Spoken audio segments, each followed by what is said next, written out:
So we know that prison doesn't work. I say the main reason why it doesn't work is there's so many reasons why it doesn't work. We know what the appalling reoffending rates are.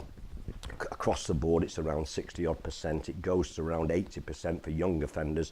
And I repeat, they say the minimum cost of keeping a kid in custody is 60,000. It's not. They've got hidden charges that they don't mention. It's about 80,000 at least minimum. And I say again about Eton, £30,000 a year. But the main reason I believe why it doesn't work is because it's a blanket treatment. If, for example, you, sorry to pick on you, but if you were unfortunate enough to be convicted today by the magistrates or the Crown Court, your first offence, you've never been in prison before, you'll go to Strangeways tonight or Forest Bank, but let's say Strangeways for the sake of argument. I'm still a criminal now. I've been convicted again today. We could share a cell this evening. In other words, we'll get treated, and by the way, you'd be lucky to share a cell with me, and I'll tell you for why, as opposed to sharing it with a heroin addict who's withdrawing, who will be puking all night and diarrhea and everything else, or somebody with serious mental health problems. So you'd be very fortunate, if you don't mind me saying so, to share a cell.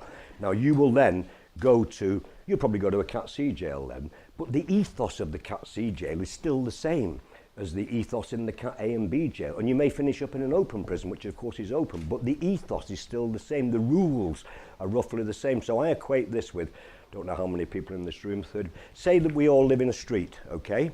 And we all share the same GP. We've all got something wrong with us. I've got high cholesterol, you think of it, every one of us has got something wrong with us, different, and we meet up in the surgery and we say, no, I'm not feeling any better. He's giving me, no, I'm not feeling any better. No, you're not feeling any better. And obviously, what tablets are you on? Oh, well, I'm on the same tablets, and we're all on the same tablets.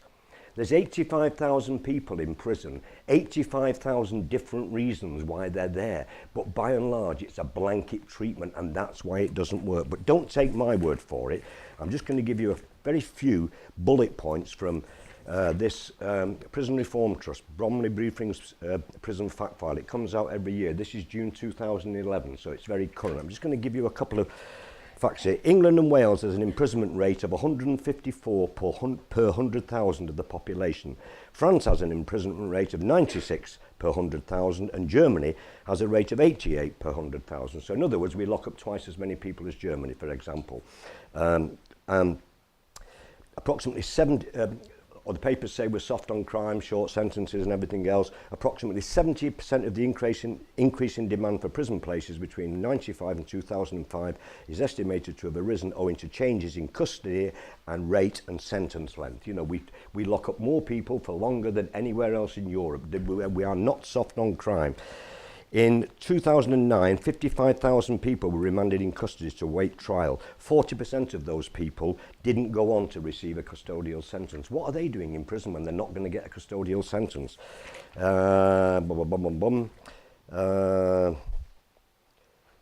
36,000 people were given custodial sentences up to and including 3 months in 2009. Absolute nonsense, a 3-month prison sentence. You do half of that, so you do 6 weeks. You go in Strangeways and you lie on your bed for 6 weeks, and that's what you do, and then they put you out again with 46 quid and think that they've done something good out of that. At the end of May 2011, 80 of the 132 prisons in England and Wales were overcrowded. That means that the programmes that are in place for rehabilitation and victim awareness, stuff like that, they can't be done because of the overcrowding. The number of women in prison has increased by 114% over the last 15 years. And I tell you this, I visit prisons a lot, and there are many vulnerable men in prison, but I tell you now, you go to a woman's prison and you will see sights and hear sounds that would make a dry stone wall weep. I tell you, it is shocking.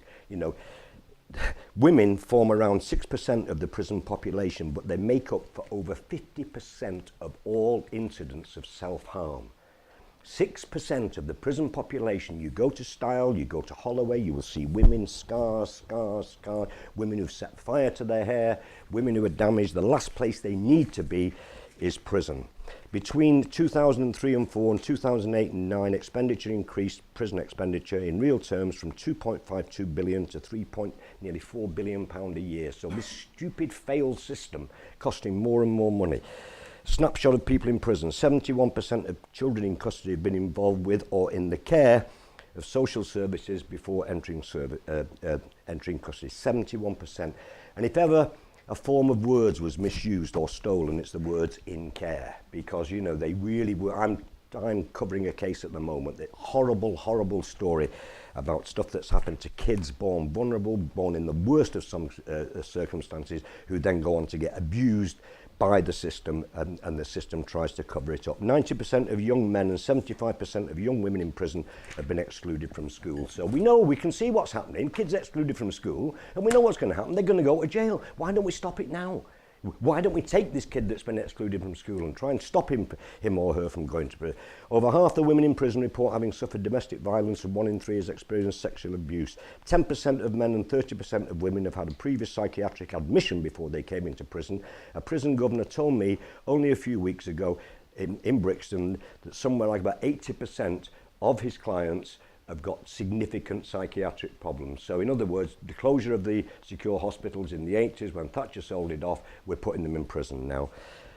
And I think this is nearly, and the reoffending rates, 4 out of 5 of young offenders reoffend. You know, and that, by the way, is only the ones who get caught, you know, reoffending. On that basis, I was always a success, because I always had at least a 2-year gap, you know, between prison sentences, in sometimes 7 or 8 years gap. But I was active from day one, practically, you know. So, you know, even those awful figures don't show the thing.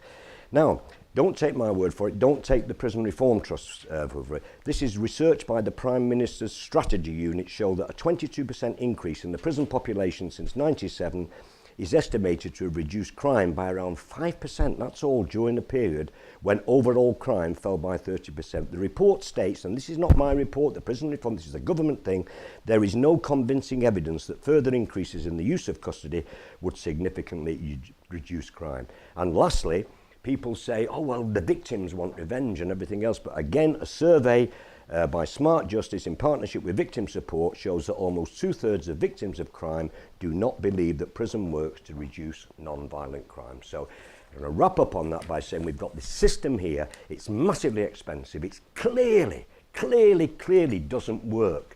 But successive governments carry on doing it. I was in prison when New Labour came in. I thought, thank God for that, we're going to get some changes. What did they do?